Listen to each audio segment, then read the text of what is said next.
णमो अर्हन्ताडं णमो सिद्धाडं णमो वैरियाडं णमो अज्झायाडं णमो लोये सव्यसाहुडं मोक्षमार्गस्य नेतारं भेत्तारं कर्मभूभृतां ज्ञातारं विश्वतत्त्वानां वन्दे तद्गुणलब्धये।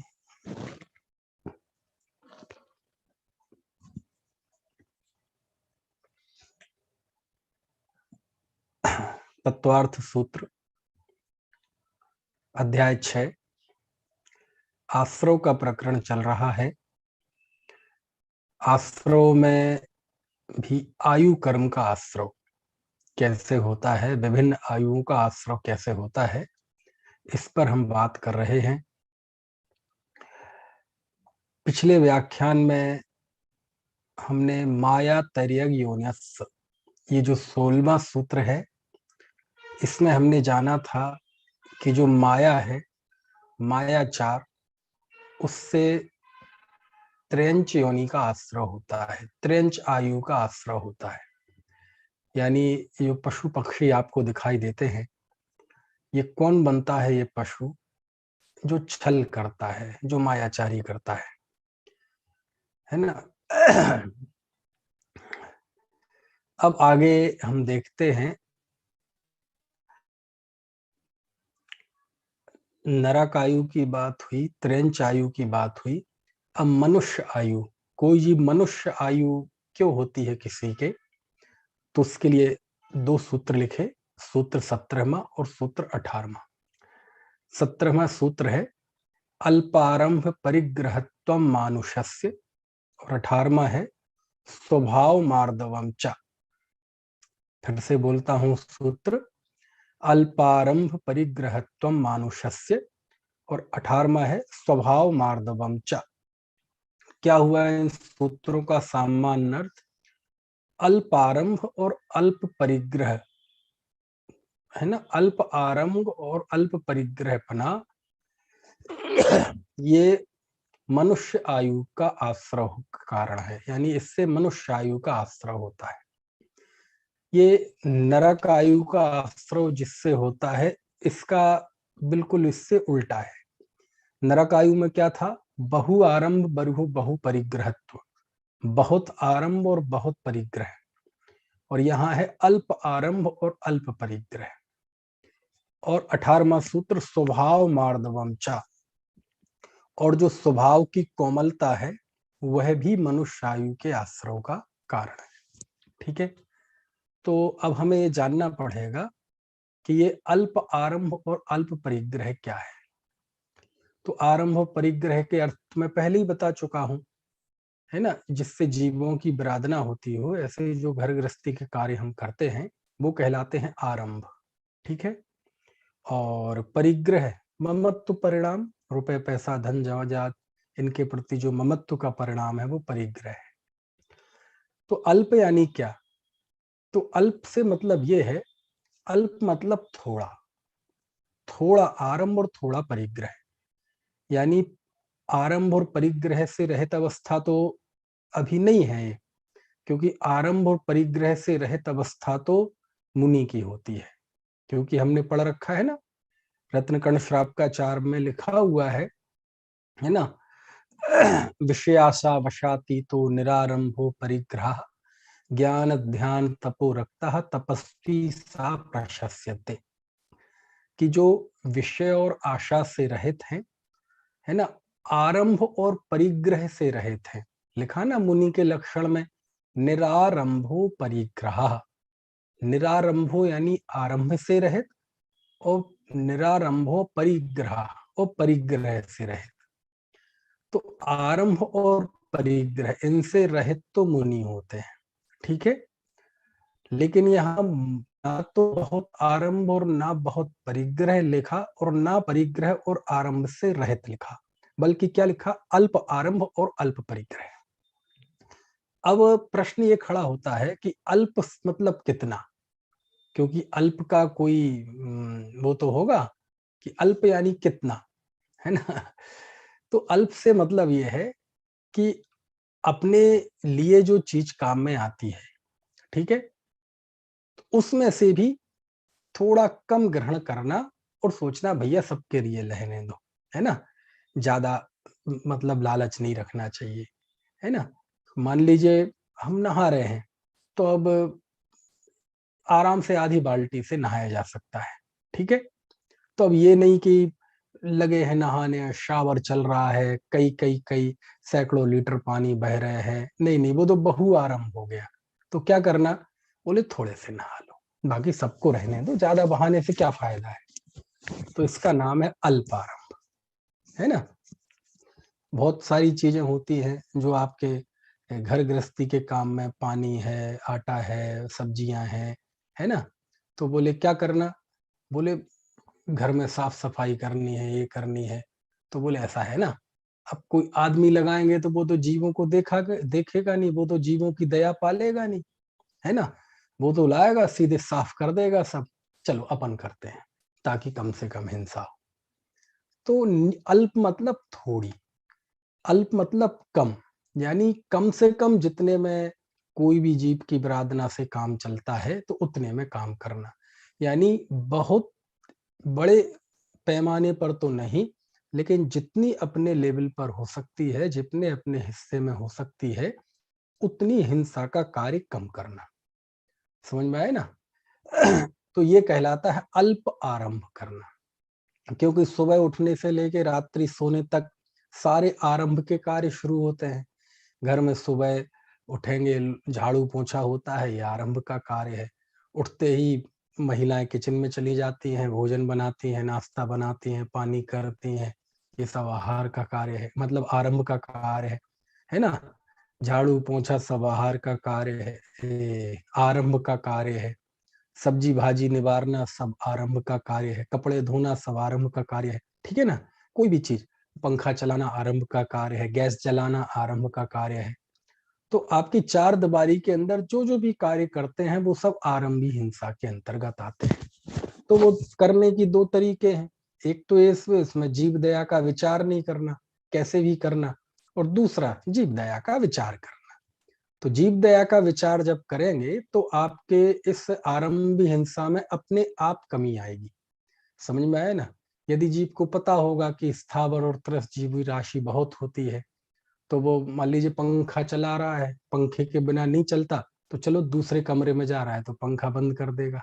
समझ में आया ना, एसी बंद कर देगा, है, कम अग्नि जलाएगा, जितने में जल गया। अब ये नहीं कि अग्नि खुली हुई है वो किचन में और अपन यहाँ काम कर रहे हैं, वो गैस जल रहा है ना। तो ये सब चीजें जब दिमाग में रहती हैं कि ये सब हिंसा के कार्य हैं, इससे हिंसा होती है, अब वो मजबूरी है, में करने पड़ते हैं, उसके बिना चलता नहीं है। तो जितने के बिना चलता नहीं है उतने के अलावा बाकी को छोड़ना, बाकी को नहीं करना, बस इसका नाम है अल्पारंभ, है ना। देखो दो भाषा होती है, एक तो भाषा ये होती है कि जितने के बिना काम नहीं चल सके उतनी हिंसा करना, ये भाषा सही नहीं है। भाषा सही क्या है, भाषा मतलब हमारी समझ। भाषा तो एक जरिया है केवल बात को कहने का, कि जितने जीवन में जितने कार्य से काम चल रहा है उसके अलावा शेष हिंसा का त्याग, ये भाषा सही है। हिंसा करने की भाषा, देखो बात वो ही है, आधा गिलास पानी भरा है या खाली है, आधा खाली कह दो चाहे आधा भरा कह दो, है ना। तो बात वो ही आएगी, लेकिन फिर भी फर्क होता है प्रेजेंटेशन में। हमारा जो जिनागम है वो हिंसा करने की तरफ से बात नहीं करता, वो जितनी त्यागी है उस त्याग की तरफ से बात करता है। कि गृहस्थों के जीवन में आरंभी हिंसा होती है, तो आरंभी हिंसा होती है ये नहीं कहेगा।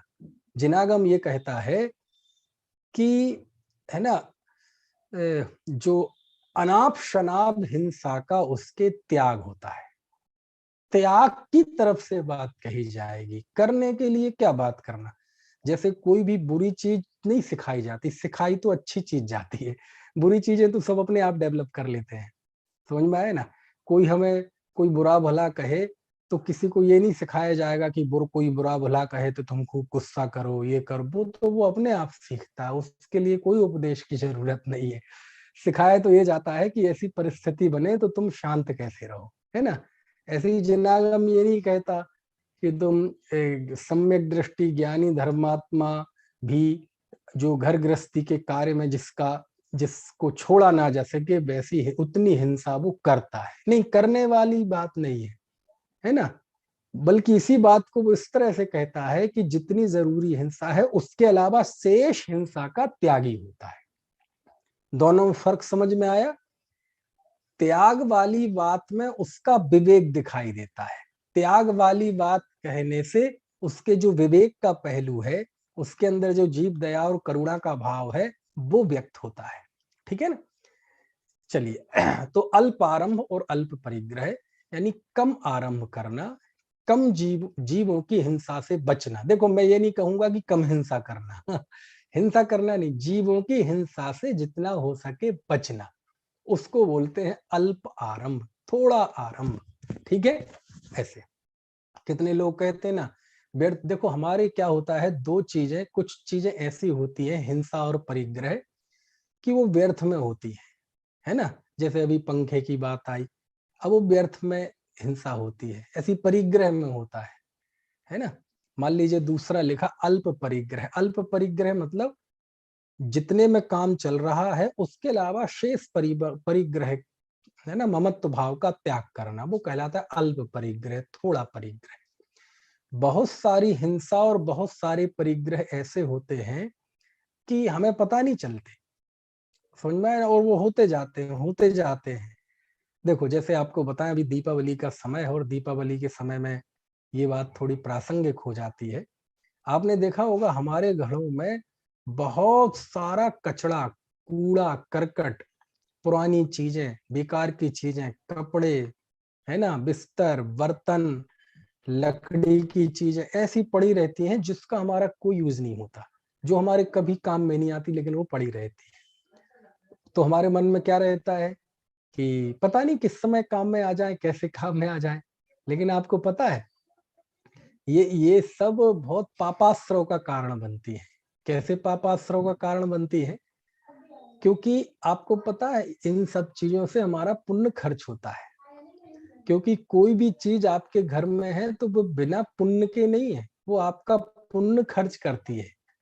जैसे मान लीजिए कोई भी है, आपके पास एक बेकार बर्तन पड़े हैं, 20 साल से पड़े हैं, आपके काम में नहीं आए और अभी तक किसी काम में नहीं आए, तो आपको क्या लग रहा है वो बेकार है? बेकार नहीं है, वो आपका पुण्य खाने में कारगर है।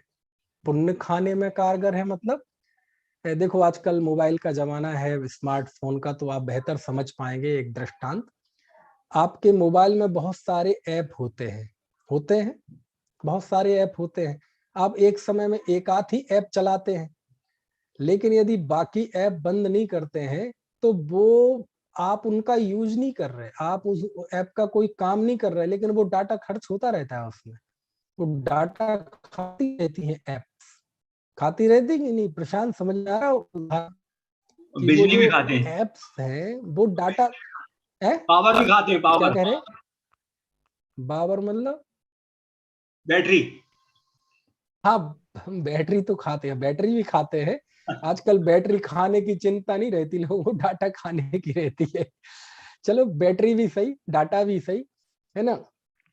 तो ऐप यदि बंद नहीं है और वो खुली हुई है ना, तो वो लगातार डाटा खाती रहती है। आप उसका इस्तेमाल, आप तो सो गए और वो डाटा खुला हुआ है और ऐप भी खुली हुई है और आपने रख दिया, तो वो डाटा चलता रहता है, डाटा का कंजम्पशन होता रहता है। ऐसे ही हमारे घरों में जो परिग्रह पड़ा रहता है, भले ही हम उसका इस्तेमाल करें ना करें, टूटे फूटे पुराने बर्तन हो, टूटे फूटे ना हो तो बढ़िया हो, कांसे के हो, पीतल के हो, चांदी के हो, किसी भी चीज के हो, अब यूज तो है नहीं उनका, बेकार पड़े हुए हैं, है ना, एंटिक पीस है। तो आप क्या समझते हैं, वो अब आपका पुण्य खर्च करते हैं। हम हमारे जीवन में जो परिग्रह होता है वो बहुत थोड़ी चीजें होती हैं जिसका हम यूज करते हैं, शेष चीजें अनयूज्ड होती रहती हैं और हमारा पुण्य खर्च करती रहती है, पुण्य खाती रहती है। समझ में आया ना? मान लीजिए अलमारी में 50 जोड़ी सूट पड़े हैं, है ना, शर्ट्स पड़ी हैं, टी शर्ट्स पड़ी हैं। मैं तो खुद ये महसूस करता हूँ चीजें, कई चीजें ऐसी होती, हो सकता है हम कई कई साल साल तक पहने ही नहीं, देखे नहीं, उसकी तरफ रखे रहते हैं कोने में, किसी दूसरे को दे नहीं सकते, खुद पहन नहीं सकते। तो क्या होता है, वो ऐप खुली पड़ी है, और ऐप खुली पड़ी है तो डाटा का कंजम्पशन चालू है, बैटरी भी खा रही है और डाटा भी खा रही है, आपका पुण्य खर्च हो रहा है। आपने देखा होगा ये जो अनेक वास्तु वास्तु वगैरह वाले बताते हैं, उनकी भाषा अलग होती है कि घर में पुरानी चीजें नहीं रखनी चाहिए, कंडम चीजें नहीं रखनी चाहिए, इससे नेगेटिव ऊर्जा क्रिएट होती है, और ये तो उनकी भाषा तो वो अलग तरह की होती है, बहकाने वाली। लेकिन नेगेटिव ऊर्जा का मतलब यही है कि आपका पुण्य खर्च हो रहा है, समझ में आया ना। और पुण्य खर्च हो रहा है, और जो चीज आप इस्तेमाल कर रहे हैं वो थोड़ी है। देखो, जैसे आप मान लीजिए एक बड़ा घर है ना, और उसमें 8 कमरे हैं। अब 8 कमरे में आप एक कमरे में सोते हैं, ठीक है। एक कमरे में भी एक कोने में एक बिस्तर पे 3x6 का बिस्तर, समझ में आया। मैं तो कहता हूँ चलो 6x12 का लगा लो, उतने पे ही सोते हैं ना। अच्छा, वो जो बाकी बंगले में और कमरे हैं, उसमें कितने सालों से नहीं सोए, कभी नहीं सोए, पड़े रहते हैं। आजकल कोई फ्री भी नहीं बैठा कि कोई मेहमान मेहमान आता रहे, कोई किसी के यहाँ नहीं जाता, समझ में आया ना।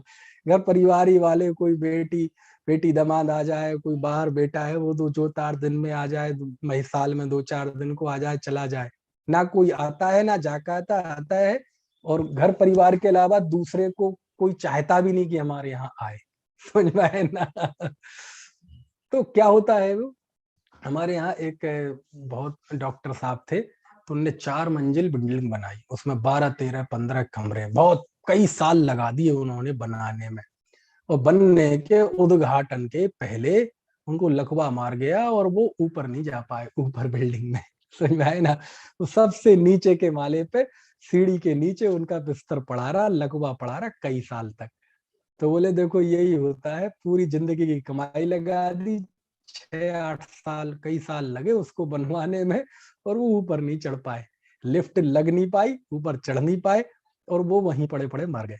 तो कहने का आशय यह है कि हमारी जो हम परिग्रह जोड़ते हैं, उसमें बहुत कम चीजें ऐसी होती हैं जो हम इस्तेमाल कर पाते हैं। आप देखना, आपके किचन में, आपके स्टोर रूम में कितनी बर्त, आपके शोरूम में क्रॉकरी रखे रहते हैं क्रॉकरी। अच्छा, कितनी क्रॉकरी होती है जो आपके इस्तेमाल में आती है, बढ़िया बढ़िया कटोरे। आप तो रोज वो लोहे के बर्तन में ही खाते हैं, लोहे के बर्तन में मतलब वो स्टील के। बोले पंडित जी आप जानते नहीं, वो स्टील के हैं, वो लोहे के नहीं है। अरे स्टील भी लोहा ही है, स्टेनलेस स्टील, है ना। और वो जो रखे रहते हैं, कोई नहीं खाता उसमें, बस वो दिखाने की होती है। तो जिंदगी की, चाहे कपड़े हो, चाहे बर्तन हो, चाहे मकान हो, घर में अच्छे अच्छे टॉयलेट होंगी तो चाहे टॉयलेट हो, है ना, कपड़े हो, हमारे पास जितने होते हैं उसका 10% भी मुश्किल से हम इस्तेमाल करते हैं। बाकी क्या है, बाकी ऐप है, डाटा खा रही है है ना, और ऊर्जा खा रही है, पावर खा रही है, और मोबाइल को पुराना बना रही है, जो उसकी उम्र कम कर रही है। तो ऐसी होती है परिग्रह की चीजें। आपको क्या बताएं, हर एक कार्य, आपके घर में एक टूटी सुई भी पड़ी हुई है ना, एक टूटा प्लास्टिक का मग्गा भी पड़ा हुआ है ना, और फेंक नहीं रहे हैं उसे, किसी को दे नहीं रहे हैं, उसमें भी पुण्य, उसके लिए भी पुण्य चाहिए। आपकी टूटी झाड़ू पड़ी है, उसको भी पुण्य चाहिए, समझ में आया ना। चलो, तो खैर ये बात तो हो चुकी थी, पहले भी आई थी शायद कभी, है ना, आई थी या मुझे ही लग रहा है आई थी। चलो, नहीं आई। नहीं आई ना, आई तो थी कुछ, हो सकता है ऑफलाइन में वहां मेरठ में आई हो। तो कहने का आशय ये है कि इतनी, ऐसे ही हिंसा में होता है, ऐसे ही हूबहू हिंसा में होता है। जैसे किसी से कहा जाए कि ऐसा करो, आप नियम ले लो कुछ, क्या नियम ले लो कि पर्व के दिनों में हम 10 से ज्यादा हरी नहीं खाएंगे।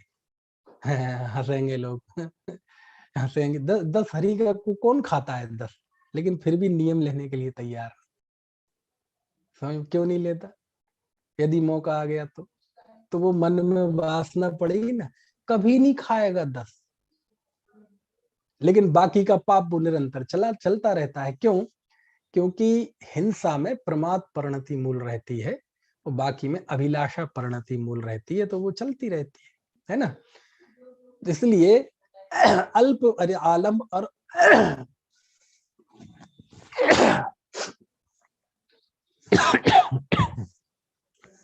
अल्प आरंभ और अल्प परिग्रह में, इसलिए वो मनुष्य आयु के कारण बताए कि वो जितना जरूरी है बस उतना ही उसके जीवन में देखा जाता है परिग्रह।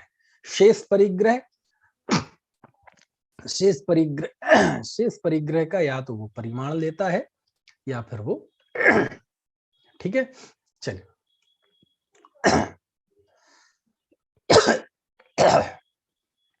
इसके अलावा और भी शास्त्रों में, जैसे आप राजवार्तिक में जाएंगे तो इसी को और भी कहे हैं। तो कैसे कहे तो थोड़ी मैं आपको पढ़ के बताता हूं। ये राजवार्तिक में है कि इन्हीं को और विशेष कैसे बताया है कि किस कारण से मनुष्य आयु का आश्रय होता है। देखो तो उसमें लिखा मिथ्या दर्शन सहित बुद्धि, यानी मिथ्यात्व सहित भी मनुष्य आयु का आश्रय हो सकता है। और मिथ्यात्व सहित सम्यक दर्शन सहित तो मिथ्यात्व का आश्रय होता ही नहीं, मतलब मनुष्य आयु का आश्रय शुरू नहीं होता, लेकिन पहले से हो गया हो। क्योंकि सम्यक दर्शन सहित यदि कोई आयु बांधता है तो वो देव आयु ही बांधता है, मनुष्य आयु, त्र्यंच आयु, नरक आयु नहीं बांधता। पहले से आश्रय प्रारंभ कर दिया हो तो बात अलग है। तो मिथ्या दर्शन सहित बुद्धि, विनीत स्वभाव, विनम्र स्वभाव होना, है ना। प्रकृति भद्रता, भद्र प्रकृति का होना, जैसे अपन कहते अच्छा आदमी है, गौ आदमी है। मार्दव एवं आर्जव परिणाम होना, मार्दव एवं आर्जव परिणाम होना यानी मार्दव यानी होता है निरभिमानता, अहंकार नहीं होना, ठीक है, अकड़ नहीं होना। और आर्जवता मतलब सरलता होना, ये नहीं कि कह रहा है मन में है दिल्ली जाना, कह रहा है देहरादून जाऊंगा और जाए अलीगढ़, ऐसा नहीं है। जैसा स्वाभाविक है, जो मन में होता है वो बोल देता है, वो कर देता है ना। तो एक जो स्वाभाविक सरलता होता है, सीधापन होता है, बस उसी की बात है, ठीक है। तो भद्र प्रकृति का होना, मार्दव होना, मार्दव यानी वो उत्तम मार्दव नहीं, मार्दव, मार्दव मतलब अहंकार नहीं होना, है ना। पैसा भी हो तो कोई बात नहीं, उसका अहंकार नहीं करता। सुंदर हो तो इतराता नहीं है, बल भी आ जाए तो इतराता नहीं है, ज्ञान भी आ जाए तो सीधा रहता है, इतराता नहीं है। ज्ञान का अहंकार नहीं होता कि मैं पंडित हूँ। कोई तपस्चरण भी करे तो तपस्चरण का वो नहीं होता। तो ऐसे है ना, मार्दवता, मृदुता, कोमलता और सरलता। और अच्छे आचरण में सुख मानना, अच्छे आचरण में सुख मानना यानी एक तो होता है व्यक्ति बहुत बुरा आचरण करता है और उसे डिफेंड करता है। भाई साहब आजकल सीधे का जमाना नहीं है ना। आजकल जब तक झूठ ना बोलो, छल ना करो, कोई पूछता नहीं है, थोड़ा सा कठोर बनना पड़ता है। तुम तो बहुत सीधे हो, दिमाग नहीं है तुम में, जमाने के साथ चल के देखो, जमाने के साथ चलना चाहिए, थोड़ा गुस्सा करो, है ना। तो ये सारी चीजें, एक तो वो बुरा कार्य कर रहा है और उस बुरे को भी वो स्वयं जस्टिफाई भी कर रहा है कि बढ़िया है, समझ में आया ना। लेकिन ये जो है यहाँ, वो अच्छे आचरण में सुख मानता है, अच्छे आचरण में सुख मानता है। नहीं नहीं नहीं नहीं, देखो अच्छा सत्य बोलना चाहिए, जो भी है साहब, ज्यादा झगड़ना नहीं चाहिए। तो ये जो अच्छा आचरण है, वो अच्छा आचरण को अच्छा मानता है, समझ में आया ना। फर्क आ गया ना। देख, एक तो व्यक्ति बुरा आचरण करता है और दूसरा उस बुरे आचरण को अच्छा भी मानता है, लेकिन ये नहीं है इसका। अच्छे आचरण को ही अच्छा मानता है ना।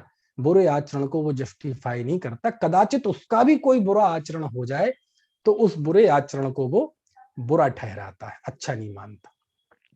और इसका क्रोध रेत की रेखा के समान होता है, यानी जैसे रेत की रेखा होती है ना, तो रेत की रेखा लकीर को मिटने में कितनी देर लगती, ज्यादा श्रम नहीं लगता। तो बस रेत की रेत बहुत जल्दी मिट जाती है। तो ऐसे ही इस जीव, किसी जीव के जब ऐसा क्रोध होता है, क्रोध आया एकदम, हाँ ठीक है ठीक है ठीक है, चला गया।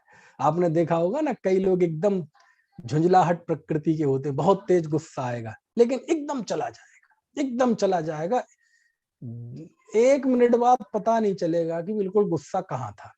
तो ऐसा जो रेत के समान गुस्सा होता है, और जिनका सरल व्यवहार होता है, सरल व्यवहार, कुटिलता नहीं, मन में कुछ और, कहना कुछ और, करना कुछ और, मुंह पे कुछ और, पीठ पीछे कुछ और ना। अल्प आरंभ, ये राजवार्तिक में से बता रहा हूं मैं, अल्प आरंभ, अल्प परिग्रह, संतोष में रति, संतोषी स्वभाव का, समझ में, जो प्राप्त है वो पर्याप्त है, ज्यादा नहीं चाहिए, जितना मिल गया ठीक है, जितना मिल गया ठीक है। और हिंसा से विरक्त होना, हिंसा से विरक्त यानी जीवन में हिंसा से दूर रहना, है ना, कोशिश करना कि विरोधी हिंसा भी ना करना पड़े, कोशिश करना कि उद्योगी हिंसा भी ज्यादा ना करना पड़े, कोशिश करना संकल्पी हिंसा से तो दूर ही रहना, है ना, ऐसे। और आरंभी हिंसा से भी कोशिश करना कि दूर रहे, तो इसी का नाम है हिंसा से विरक्त रहना। और दुष्ट कार्यों से निवृत्ति, स्वगत स्वगत तत्परता, कम बोलना, प्रकृति मधुरता होना, सबके साथ उपकार बुद्धि रखना, उदासीनता का भाव रखना, ईर्ष्या से रहित परिणाम रखना, जलन का भाव नहीं रखना, समझ में। उदासीन वृत्ति, उदासीन वृत्ति मतलब बहुत ज्यादा सांसार के आकर्षण में नहीं, कि मुझे बहुत बड़ी सफलताएं चाहिए, लोग मुझे जाने, मुझे बहुत बड़ा रही, ठीक है ठीक है, सब ठीक है, जो होगा, कोई ज्यादा हमें इच्छा नहीं है ना। उपकार बुद्धि रखना, है ना, उपकार बुद्धि रखना मतलब कोशिश ये करना कि दूसरों की मदद करें, दूसरों को दान दें, है ना, परोपकार की भाव रखना। अल्प संक्लेशता, थोड़ा संक्लेश होना, मतलब ऐसा नहीं है कि कोई क्लेश से रहित हो गया, बहुत सुखी हो गया, ऐसा जीव नहीं, क्लेश है, दुख का अनुभव करता है ना, थोड़ा आर्त रौद्र ध्यान भी होते हैं लेकिन कम होते हैं, ज्यादा नहीं होते, तो इसका नाम है अल्प संक्लेशता। और जो गुरु अतिथि आदि हैं उनके पूजा सत्कार में रुचि होना है, मेहमान नवाजी बहुत अच्छी होना। अब चूंकि मेहमान नवाजी शब्द थोड़ा चलता हुआ शब्द है, ये दुनिया में लौकिक उसमें इस्तेमाल होता है, लेकिन धार्मिक क्षेत्र में, है ना, अपने जो पूज्य पुरुष हैं उनके आदर सत्कार में तत्पर रहना। और दान देने की प्रवृत्ति होना, कापोतलीष्या के परिणाम होना, ठीक है। और मरण समय में धर्म ध्यान के परिणाम होना, यानी जब मृत्यु का समय आ जाए आखिरी समय में, तो धर्म ध्यान के परिणाम होना, ठीक है ना। अब चूंकि यदि कोई सम्यक दृष्टि धर्मात्मा है तो सम्यक दर्शन के साथ तो ये होगा नहीं, लेकिन कोई मिथ्या दृष्टि जीव है जिसने देव आयु नहीं बांधी है, और यदि मृत्यु के समय धर्म ध्यान, अब वैसा धर्म ध्यान मत लेना, है ना, लेकिन फिर भी वो स्वाध्याय, थोड़ा पूजा भक्ति, थोड़ा भगवान का ध्यान, लघुकार मंत्र, है ना, और ये परिणामों की शांति, मतलब शांत परिणामों से यदि वो मरता है तो बस उसी को कहेंगे धर्म ध्यान में परिणाम होना।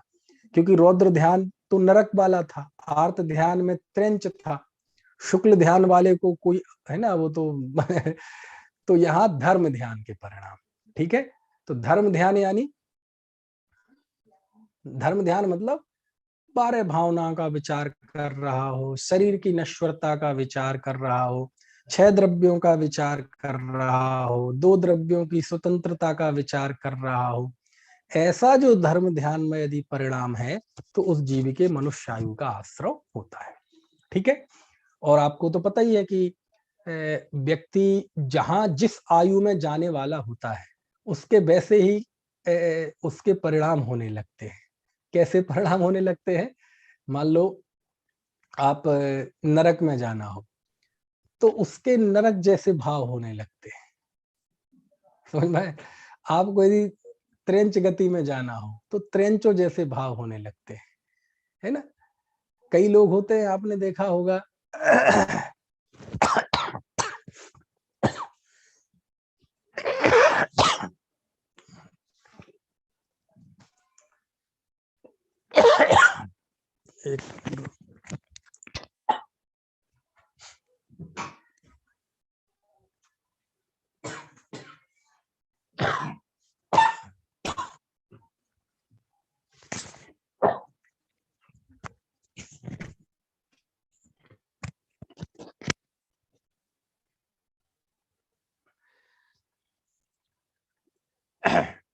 तो क्या होता है कि कुछ स्थिति ऐसी बनती है कि मान लीजिए पहले किसी ने आयु बांध ली, किसी ने नरक की आयु बांध ली, और 7 कर्मों में जो आयु कर्म है, आयु कर्म के आपस में आयु कर्म में आपस में संक्रमण नहीं होता।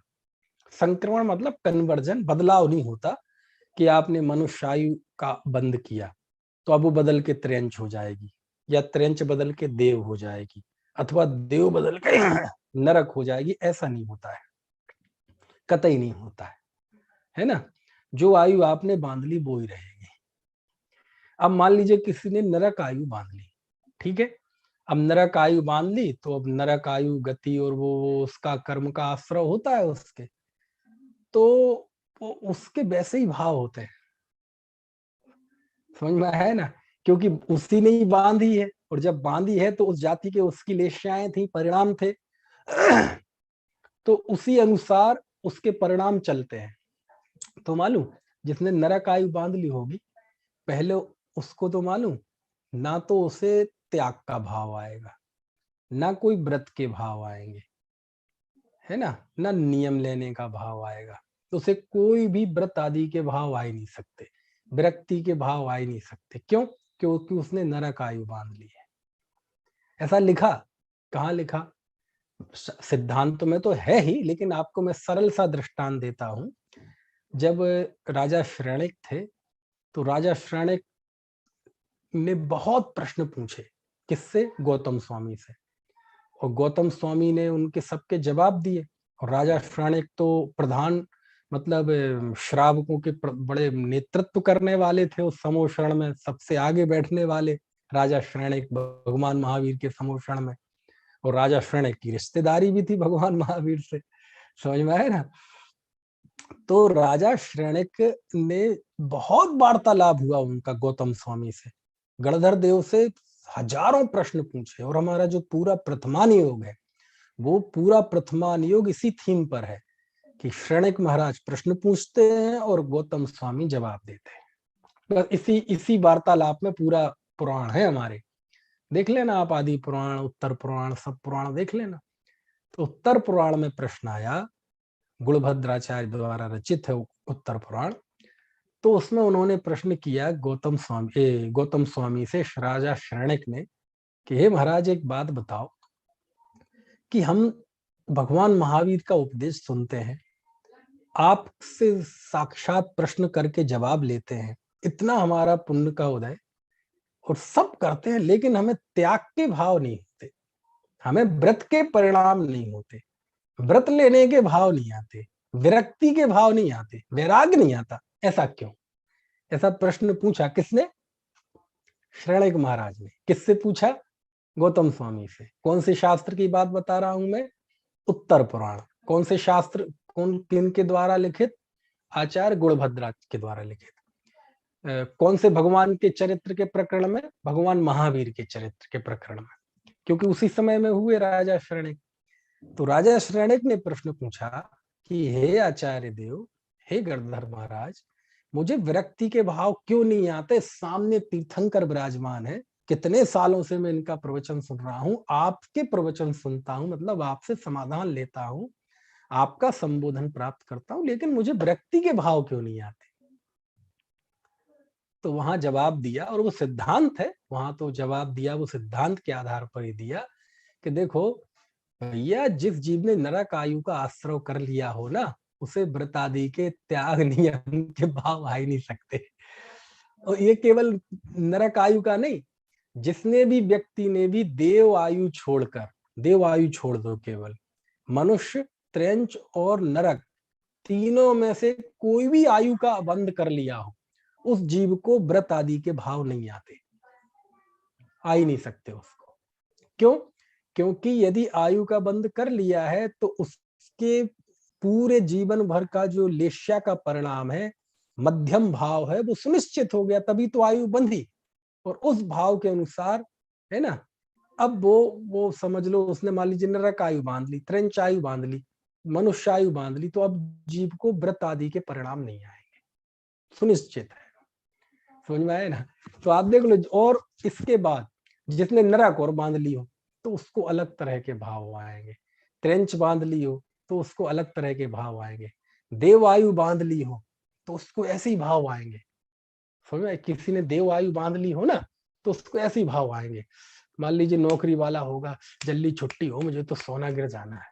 दुकानदार होगा, अरे बंद करो यार, अपन तो चलो शिविर में चलेंगे, पंचकल्याणक में चलेंगे, है ना, बंद करो, स्वाध्याय का टाइम हो रहा है, भक्ति करेंगे, दान देंगे, क्या करेंगे इस पैसों का, ज्यादा नहीं कमाना हमें, है ना, सब दे दो, तो उसको ऐसे ही त्याग के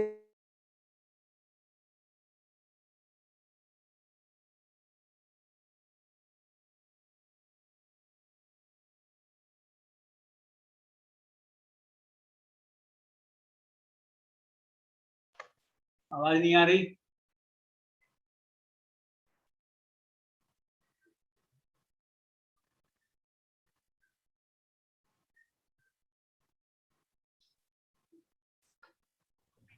आवाज नहीं आ रही है सर।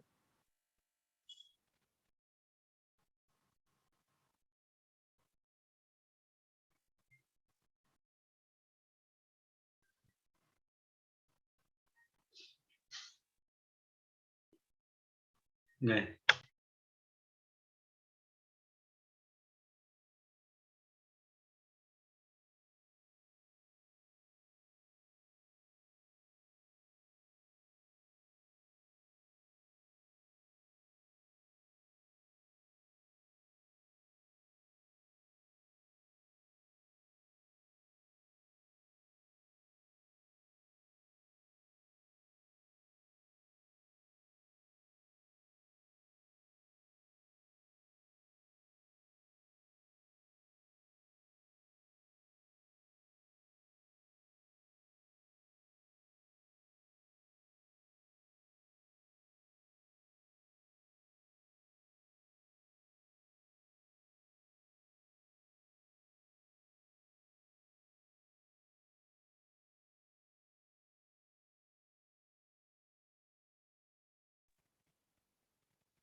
जाने कितनों के घर हमको जाना पड़ा।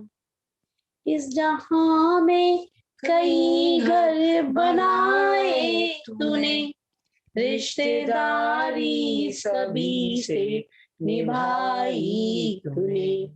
जिनके तुम थे पिता, फिर उन्हीं को पिता बनाना पड़ा।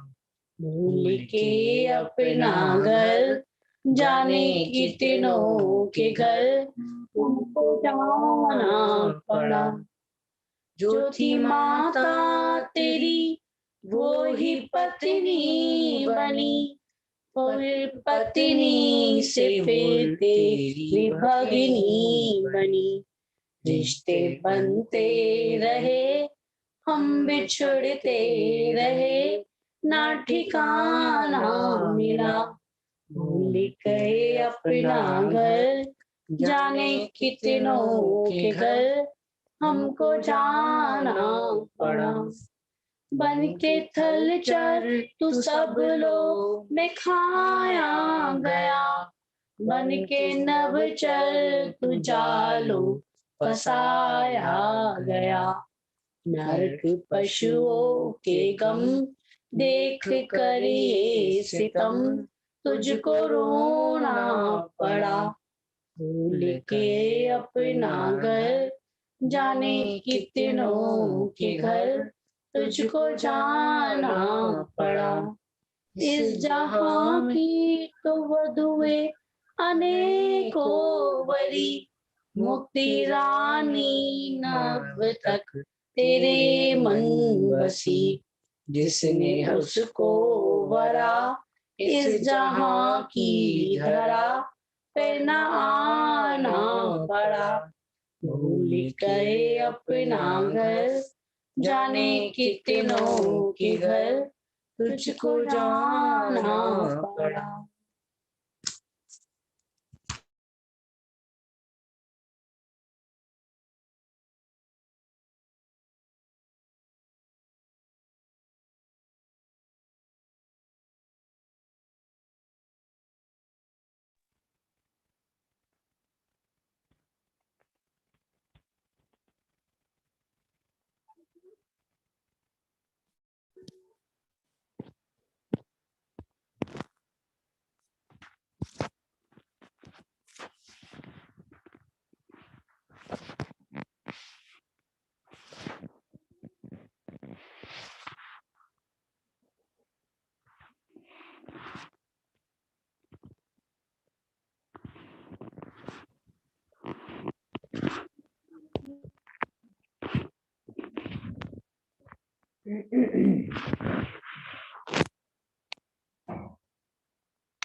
नमः समय साराय स्वानुभूत्या चकास्ते, चित्स्वभावाय भावाय सर्वभावान्तरिक्षदे। ज्ञायक उसके लक्ष्य में आवे, ज्ञायक उसके लक्ष्य में आवे, जो पढ़ ले एक बार समय सार समय सार, महाग्रंथ समय सार समय सार समय सार, महाग्रंथ समय सार। कर कुंद कुंद मुनि के चरणों में वंदन बारंबार, समय सार महाग्रंथ समय सार। काम भोग बंधन की कथा तो सबको सहज सुलभ है, पर से भिन्न एकत्व भाव की उपलब्धि दुर्लभ है। दुर्लभ सहज सुलभ हो जावे, दुर्लभ सहज सुलभ हो जावे, ऐसा चमत्कार। समय सार समय सार महाग्रंथ समय सार। समय सार समय सार महाग्रंथ समय सार। जैसे लोह समान स्वर्ण की बेड़ी भी है बांधती, वैसे ही शुभ अशुभ कर्म की दोनों बेड़ी बांधती। पुण्य भला है पाप बुरा है अज्ञानी ये मानता, लेकिन इनमें कोई ना अंतर सम्यक ज्ञानी जानता। 9 तत्वों में छिपा हुआ है, 9 तत्वों में छिपा हुआ है ऐसा जाननहार। समय सार समय सार महाग्रंथ समय सार। समय सार समय सार महाग्रंथ समय सार।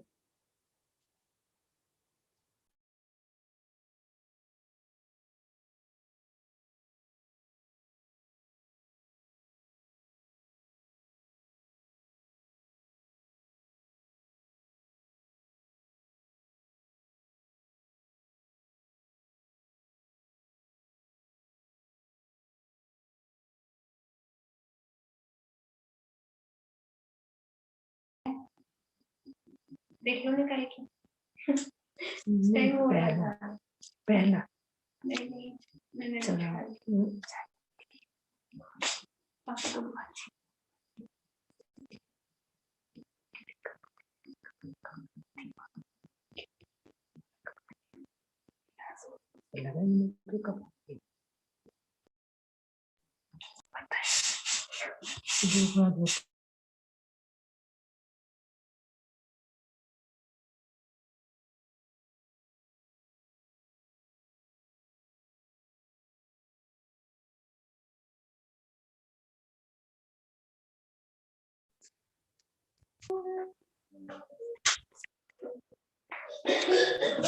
दिनवाणी स्तुति।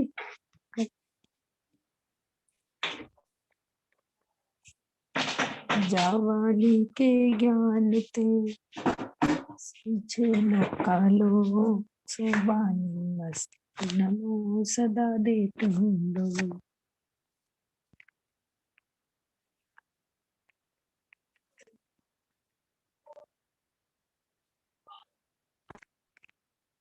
नमो अरहंता।